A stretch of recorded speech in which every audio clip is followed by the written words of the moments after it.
qui va toujours nous édifier, nous fortifier, nous faire du bien, nous donner de connaître plus intimement Dieu.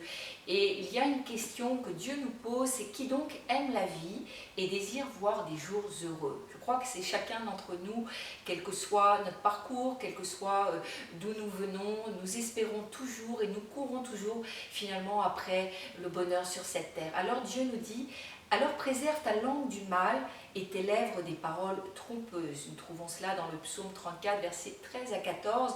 Et c'est très étonnant ce que Dieu est en train de nous dire.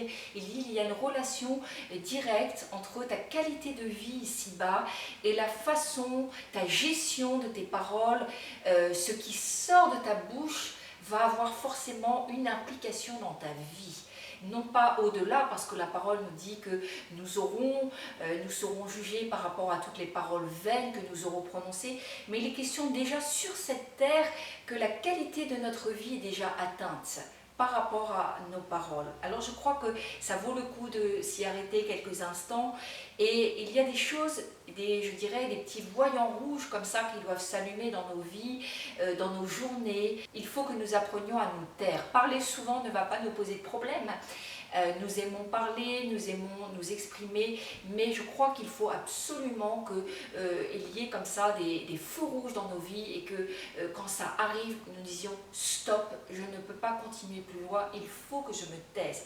Et il y a notamment un feu qui doit être allumé, qui doit clignoter quand nous voyons que l'orgueil est en train de nous saisir et que nous nous prenons peut-être trop au sérieux. Et quand nous voyons quand nous participons même à des conversations, nous voyons que les gens commencent à se vanter de ce qu'ils ont fait, de ce que nous sommes capables de faire ou de ce que nous allons faire, et que nous voyons que l'orgueil est en train de monter en nous, il faut absolument que nous puissions à ce moment-là tout arrêter. Parce que nous pouvons même aller très loin et attribuer à nos propres mérites ce qui vient de la grâce de Dieu.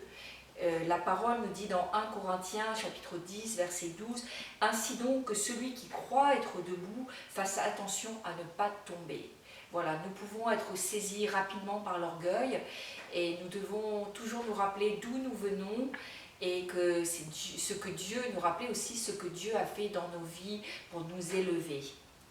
Il y a également le risque, quand l'orgueil nous saisit, c'est que nous nous positionnons en propre juste. Et dans Matthieu 7,1, il est écrit « Ne jugez pas afin de ne pas être jugés, car on vous jugera de la même manière que vous aurez jugé, et on utilisera pour vous la mesure dont vous serez servis. » Donc c'est vraiment un rappel à l'ordre.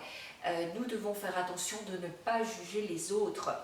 Et nous devons nous rappeler que nous avons des faiblesses, nous devons éviter de mettre la loupe sur les faiblesses des autres et nous de nous excuser de tout, c'est quelque chose qui est très mauvais, et nous devons éviter aussi de considérer les autres avec arrogance.